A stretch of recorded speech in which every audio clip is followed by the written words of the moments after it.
तो जैसा कि लास्ट एपिसोड में हमने देखा था कि वांग युन बॉडी रिफाइनिंग के 90 लेवल पर ब्रेक थ्रू नहीं कर पा रहा, तो किंग मिंग उसे लेकर एक नियरेस्ट टाउन में पहुंच गई ताकि यहाँ से वो वांग युन के लिए कोई पावरफुल ट्रेजर खरीद पाए जिससे वांग युन 90 लेवल पर ब्रेक थ्रू कर सकता था। अब उस मार्केट में आने के बाद ये लोग मंकी फ्रूट खरीदना चाहते थे, मगर तभी वहाँ पर मिंगलान पहुँच गया। वो जानबूझकर उस फ्रूट को खरीदने के लिए वांग युन के साथ बेट लगाता है और फिर मौका मिलते ही उसने वांग युन के साथ फाइट शुरू कर दी। हालांकि सीनियर मो वांग युन की मदद करते हैं, जिसके चलते वांग युन वहाँ से भाग निकला।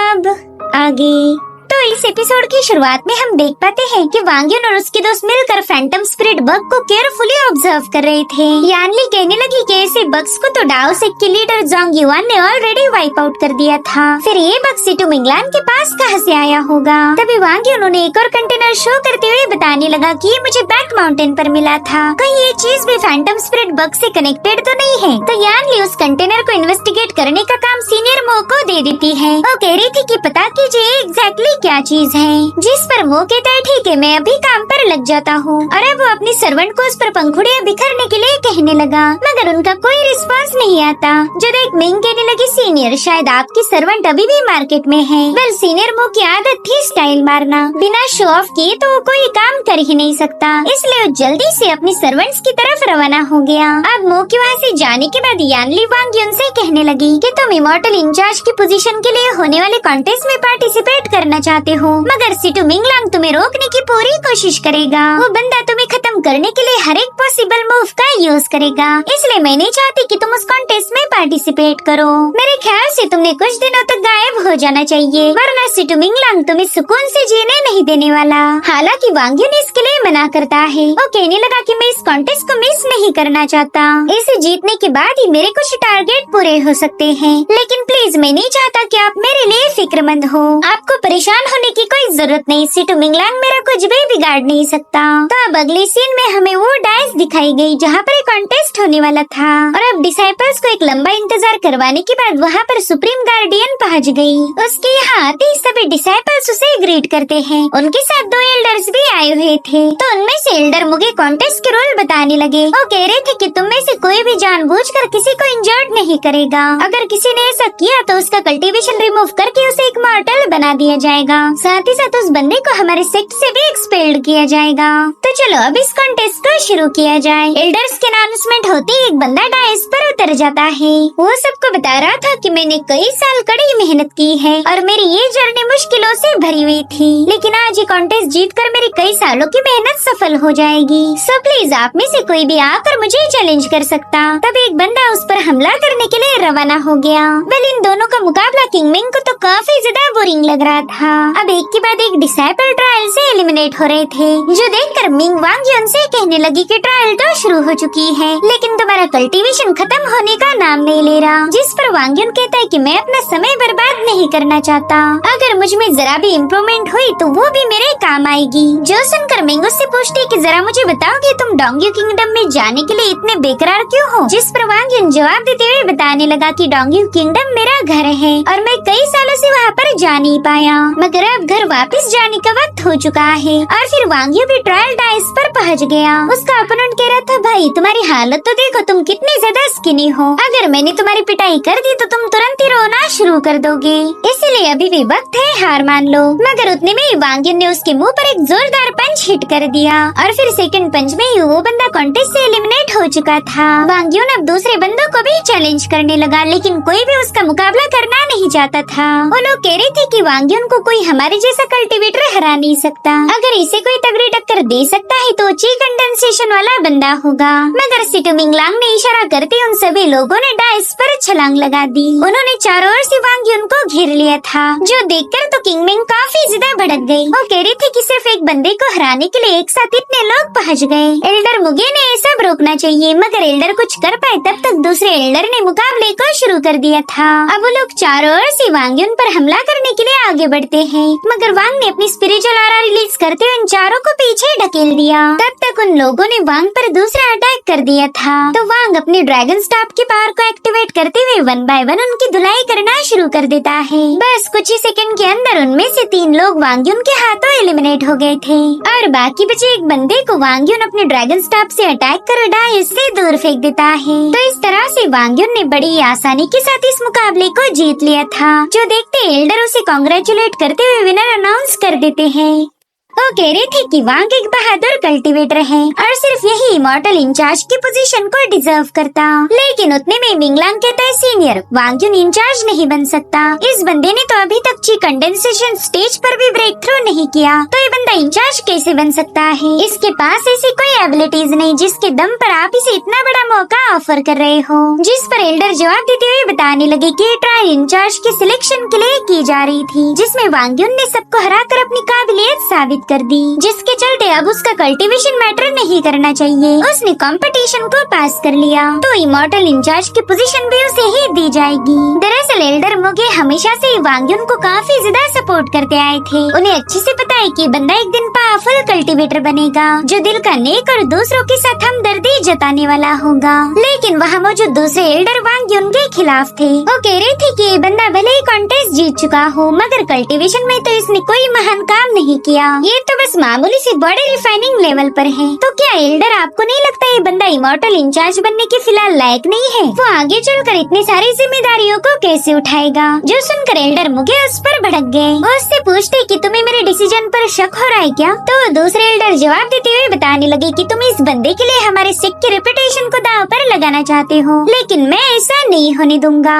अब डिसाइपल का तो छोड़ो, इन एल्डर्स में ही झगड़े लग गए थे। वहीं पर सुप्रीम गार्डियन इन दोनों को इग्नोर करते हुए सिटो मिंगलांग से कहने लगी कि तुम ची कंडेंसेशन के सेकंड लेवल पर हो, शायद तुमने कई साल मेहनत की है। जिस पर मिंगलांग कहने लगा मास्टर ये सब तो आपकी गाइडेंस के अलावा इम्पॉसिबल था, आप तो मेरे रोल मॉडल हो। दरअसल मिंगलांग इस बंदी को जम के मस्का मार रहा था और उसकी ये मूव काम भी कर गई। सुप्रीम गार्डियन उससे कहती चलो तुम वांग युन का मुकाबला करो, मैं देखना चाहती हूँ कि तुमने इतने सालों में कौन सी एबिलिटीज को मास्टर किया है। जो सुनते ही मिंगलांग तुरंत ही डाइस पर कूद गया। इसे तो बस बहाना चाहिए था वांग युन से पंगा लेने का, और आज तो उसे सुप्रीम गार्डियन का भी सपोर्ट मिल चुका था। इसलिए वो कहने लगा वांग युन उस दिन डुबाओ वैली में तो तू मेरे हाथ से बच के भाग निकला, लेकिन इस बार कोई तेरी मदद नहीं करने वाला। जिस पर वांग युन कहने लगा तुझे फाइट ही करनी है ना तो फाइट कर, बेवजह की बकवास करने की कोई जरूरत नहीं। और उसके ऐसा कहते साथ ही मिंगलांग अपनी सोड घुमाते हुए कहने लगा कि चल देखता हूँ तेरी सोड भी तेरी जबान जैसी तेज है या फिर वो भी यूजलेस है। उतने में ही वांग युन ने उस पर गोल्डन फ्लेम सोड का यूज करते हुए हमले करना शुरू कर दिए, जिसे मिंगलांग ने पियर्सिंग थंडर का यूज करते हुए काउंटर कर ये दोनों आपस में भिड़ गए थे। जिसके बाद इन दोनों में एक जोरदार क्लैश होकर ये दोनों पीछे ढकेले गए और अब यहाँ पर हमें एक जबरदस्त मुकाबला देखने को मिलता है। मिंगलांग अपनी थंडर पावर को समन करते हुए कह रहा था कि तू मेरे सामने कुछ भी नहीं, आज मैं ये बात सबके सामने साबित कर दूंगा। और उसके ऐसा कहते साथ ही आसमान में पावरफुल थंडर जमा होने लगी, जो कि सीधे मिंगलांग की सोड के साथ मर्ज हो रही थी। इसे डिवाइन थंडर का यूज करते हुए मिंगलांग ने अपनी सबसे स्पेशल थंडर स्टॉर्म टेक्निक को एक्टिवेट कर लिया। उसके डोमिनेटिंग अटैक के सामने वांग युन थोड़ा सा कमजोर पड़ गया था। अब वो अपने ड्रैगन स्टाफ का यूज करते हुए जबरदस्त फ्लो को रोकने की कोशिश करने लगता है, लेकिन उसकी डिफेंस इतनी ज्यादा खास नहीं थी कि मिंगलांग के थंडर को रोक पाए। वहीं पर मिंगलांग कह रहा था कि लास्ट टाइम अगर सेक्ट लीडर मुझे नहीं रोकते तो तू कब का मेरे हाथों मारा जाता। उन्हीं की बदौलत तो 1 साल जिंदा रह पाया। तूने तो मेरा शुक्रिया अदा करना चाहिए कि मैंने सेक्लूजन में आकर तुम पर हमला नहीं किया।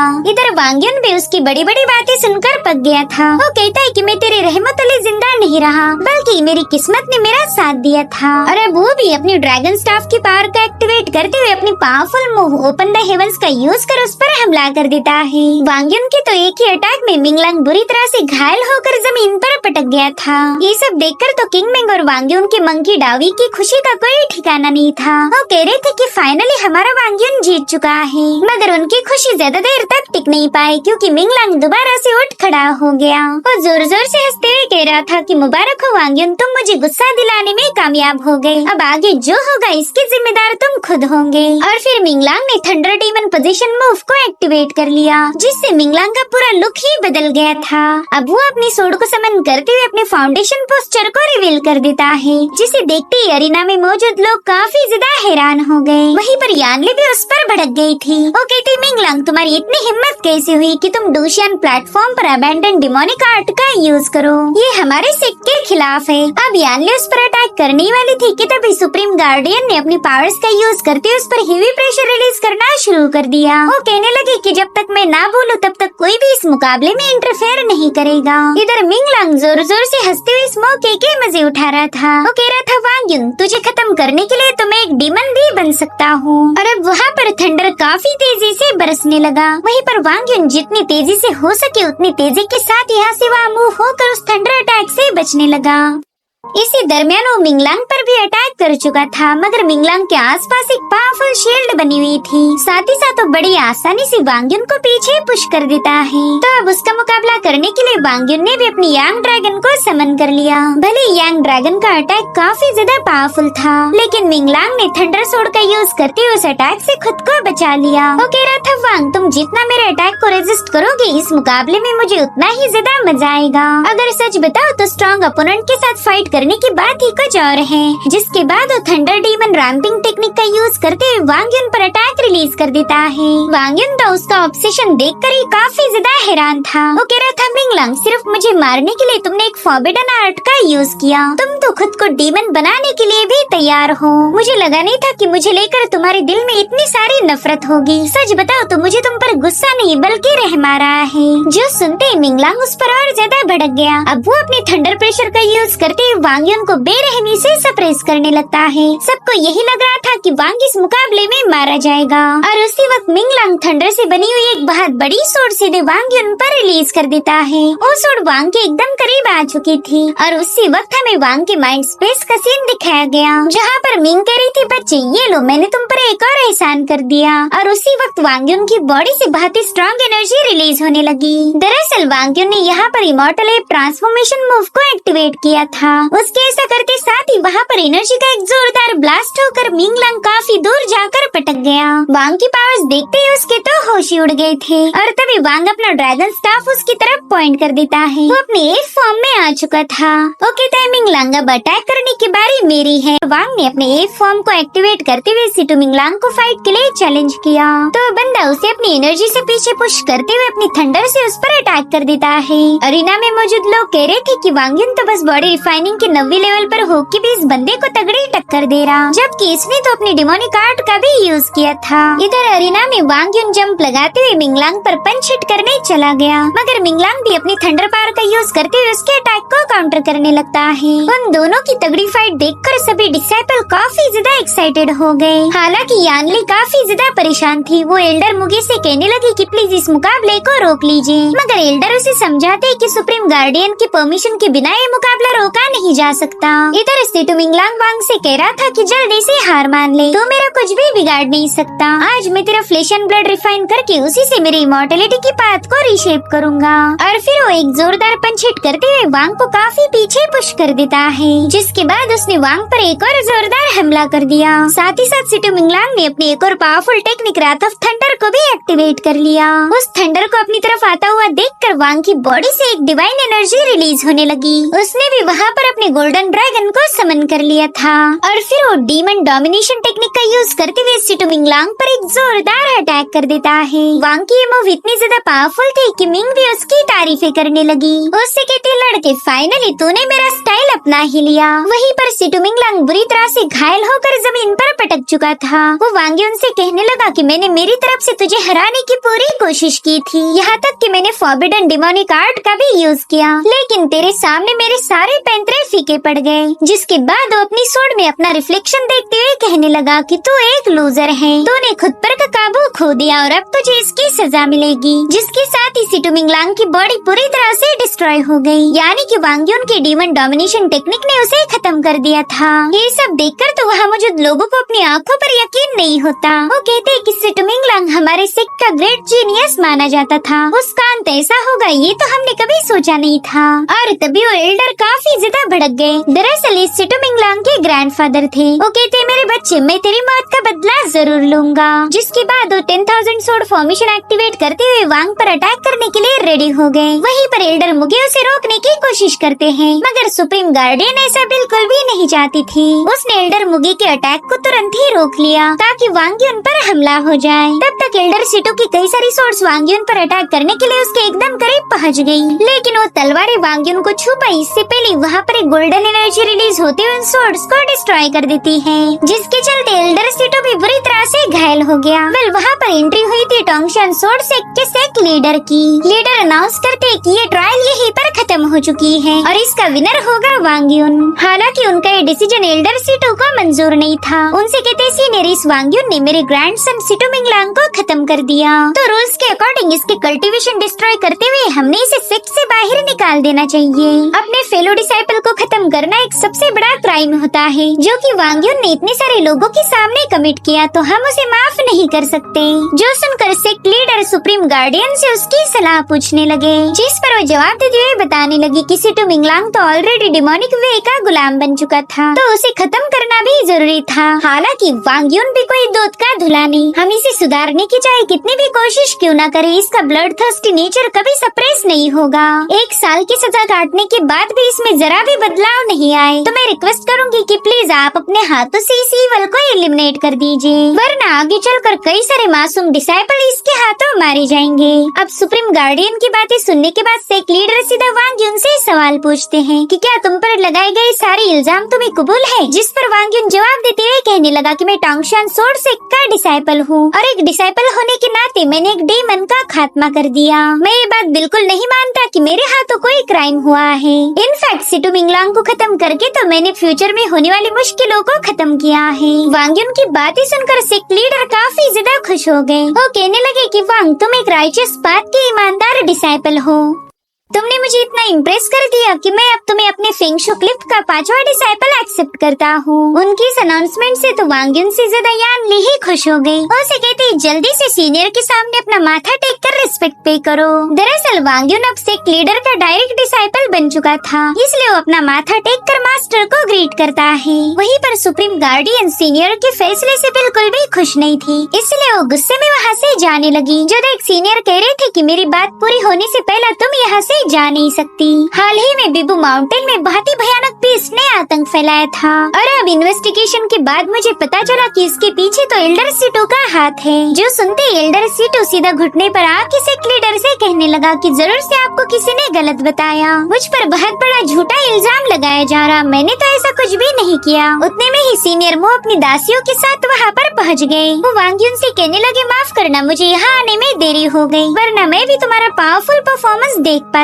साथ ही साथ उसे एक लीडर को एक कंटेनर शो करते हुए बताने लगा कि इसमें इल्यूजन बग्स से बनाई हुई पाउडर है। इसी पाउडर का यूज करके उस बीस्ट को आउट ऑफ कंट्रोल किया गया और फिर उसने पूरे माउंटेन में तबाही मचा दी। वेल इसे कहा जाता है स्ट्रेंथनिंग पाउडर और इसका एक पोर्शन मुझे एल्डर सिटू के घर में मिला। एल्डर सिटू की सच्चाई अब सबके सामने आ गई थी, मगर सुप्रीम गार्डियन अभी भी उसे बचाने की कोशिश करती है। वो कह रही थी कि सिर्फ ये पाउडर उनके घर में मिलने से ये तो साबित नहीं होता कि एल्डर सिटू गद्दार है। हमने इसके बारे में थोड़ा सा और डीप इन्वेस्टिगेशन करना चाहिए था। जिस पर सेक्ट लीडर कहने लगे कि इल्यूजन बग्स तो जोंगयोन डाओ सेक्ट से ओरिजिन करते थे और तुम ये बात अच्छे से जानती हो कि वो सेक्ट हमारा दुश्मन है, तो बताओ कि तुम अभी भी एल्डर सिटू को प्रोटेक्ट करना चाहती हो? ये सुनकर ही सुप्रीम गार्डियन ने तुरंत ही सीनियर से माफी मांग ली, जिसके बाद सेक्ट लीडर एल्डर सिटू से कहने लगे कि तुम हमारे दुश्मन जोंगयुआन सेक्ट के साथ मिले हुए हो, साथ ही साथ तुमने हमारे टोंगशन सेक्ट के सबसे जीनियस डिसाइपल वांग युन को खत्म करने की भी कोशिश की,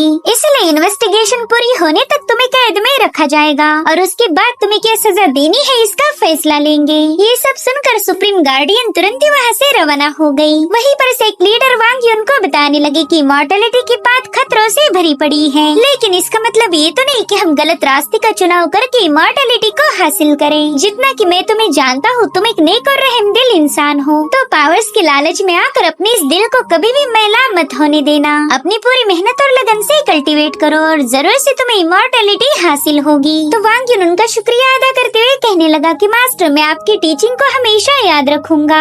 अब अगले सीन में हम देख पाते हैं कि वांग युन एल्डर सन के ग्रेव को विजिट करने पहुंच चुका है। उन्हें बता रहा था कि सिटू फैमिली अब पूरी तरह से डिस्ट्रॉय हो गई। अब आगे चलकर कोई भी आपको परेशान नहीं करेगा। वैसे कल मैं भी अपने घर जा रहा हूँ, पता नहीं मैं दोबारा से आपसे मिलने कब आ पाऊंगा। अगर इस दरमियान आपको अकेले में बोर हो जाए तो आप मेरे सपने में आ जाना। मास्टर, मैं आपको काफी ज्यादा मिस करता हूँ, काश मैं आपसे एक बार मिल पाता। अब वांग युन अगले दिन एल्डर सन को गुड बाय बोलकर वहाँ से रवाना हो गया। वहीं पर मिंग उससे कहती है, बच्चे तुम्हें गुड बाय बोलने की कोई जरूरत नहीं, ऐसा तो है नहीं कि तुम उन्हें दोबारा से मिलने नहीं आ पाओगे। जिस पर वांग युन कहने लगा कि मेरा ये सफर मुश्किलों से भरा होगा, मुझे तो ये भी नहीं पता कि मैं इसमें सरवाइव करूंगा, तो मैं अपने एल्डर सन को झूठी उम्मीदें नहीं दिखा सकता। पता नहीं अब मेरी एल्डर सन से मुलाकात कब हो पाएगी। जिसके बाद वो मायूस होकर वहाँ से जाने वाला था कि तभी उसे किसी की आवाज आई। दरअसल यानले और सीनियर मो उससे मिलने आए थे। यानले उसे एक स्टोरेज बैग देकर बताने लगी कि इसमें वो सारी चीजें मौजूद है जिसकी तुम्हें डोंग्यू किंगडम में जरूरत पड़ेगी। वहाँ पर तुम हमारे टोंगशान सोर्ड से को रिप्रेजेंट करने वाले हो,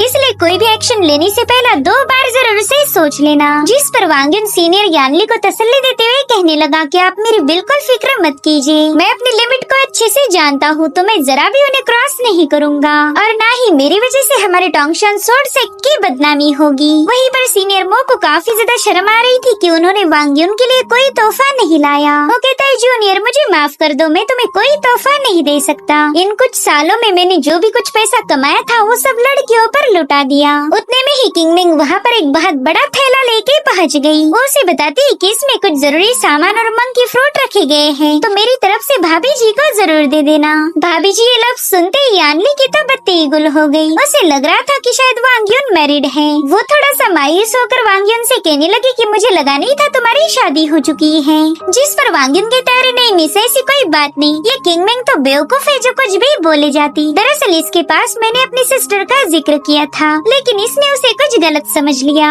साथ ही साथ वो किंगमिंग से कहने लगा कि प्लीज ऐसी अफवाहें मत उड़ाओ, वरना कोई लड़की मुझे घास नहीं डालेगी। इधर सीनियर मो सोचता है कि सभी लोग वांग युन को तोहफे दे रहे, तो भला मैं पीछे कैसे रह सकता हूँ।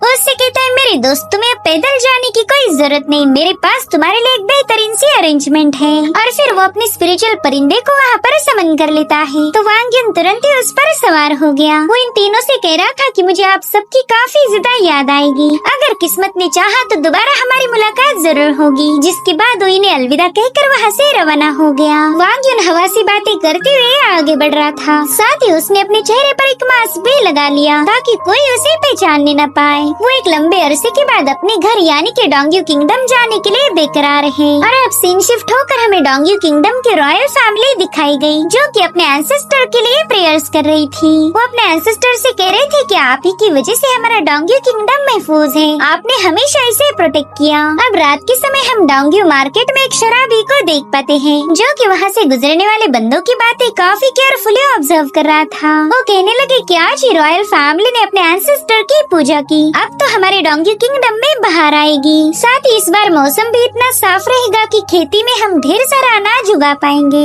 हमारे एम्परर इतने बहादुर है कि हमें किसी से डरने की कोई जरूरत नहीं। इनफैक्ट डीमन भी अब अपने किंगडम पर हमला नहीं कर सकते। जिस पर वो बंदा कहने लगा कि डोंग्यू किंगडम का एम्परर धोखेबाज है, उन्होंने झूठी अफवाहें फैलाकर किसी से उसकी गद्दी छीन ली और अब वही धोखेबाज बंदा इस किंगडम पर रूल कर रहा। जो सुनते ही वो दोनों लोग काफी ज्यादा भड़क गए। वो उससे कह रहे थे कि तुम हमारे एम्परर के बारे में उल्टी सीधी बातें नहीं कर सकते। हमारे एम्परर युनहाओ एक नेक दिल और बहादुर इंसान है, तो बताओ तुम्हारे जैसा 2 कौड़ी का शराबी उन्हें धोखेबाज कैसे बोल सकता। जिस पर वो बंदा कहने लगा कि शायद तुमने कभी प्रिंस वांग को देखा ही नहीं। कुछ सालों पहले एक बंदे ने हमारे किंगडम में तबाही मचाई थी, उस वक्त प्रिंस वांग ने काफी बहादुरी से सीधा उसे एग्जीक्यूट कर दिया। तो मैं ऐसे ही बंदे को एक पावरफुल इंसान समझ सकता हूँ जो कि अपनी किंगडम को बचाने के लिए किसी भी हद तक जा सकता है। और तुम्हारा वो एम्परर युनहा वो तो एक नंबर का कायर है, मगर वो लोग उसकी बातों पर यकीन नहीं करते। वो उससे कहते कि हमने प्रिंस वांग के बारे में काफी कुछ सुन रखा है। उस लड़के ने हमारी इम्प्रेस के साथ जोर जबरदस्ती करने की कोशिश की थी, जिसके चलते उसे डोंग्यू किंगडम से बैनिश कर दिया गया। जिस पर वो बंदा कहने लगा कि ये सरासर झूठ है। उस वक्त मैं हमारे प्रिंस वांग का सोल्जर था। हमारे प्रिंस वांग इतने ज्यादा बहादुर थे कि उन्होंने बड़ी आसानी के साथ जाओ किंगडम को हरा दिया। उस किंगडम में तो कई सारी खूबसूरत लड़कियां थी, मगर प्रिंस वांग ने उनकी तरफ आँख उठाकर भी नहीं देखा। तो भला वो तुम्हारी इम्प्रेस जी के साथ जबरदस्ती कैसे कर सकते? उनका तख्त छीनने के लिए बस उन्हें फ्रेम किया गया। इसलिए मैं तुम्हारी इस बात से कभी अग्री नहीं होऊंगा कि तुम्हारी एम्परर युनहा बहादुर और नेकदिल है। उसके जैसा कमीना बंदा तो मैंने आज तक नहीं देखा। वेल, अब तो उन दो बंदों को भी उसकी बातों पर यकीन हो गया था, मगर तब तक एम्परर युनहा के सिपाही वहाँ पर पहुँच गए थे। उससे कहते कि शायद तुम्हें गॉसिप करने का कुछ ज्यादा ही शौक चढ़ा है, तो क्यों ना तुम हमारे महाराज के सामने जाकर ही अपना मुंह खोलो। तो इस तरह से उस बंदे को कैप्चर किया गया और इसी के साथ एपिसोड यहीं पर एंड हो जाता है। Thank you so much for watching. Bye bye, take care.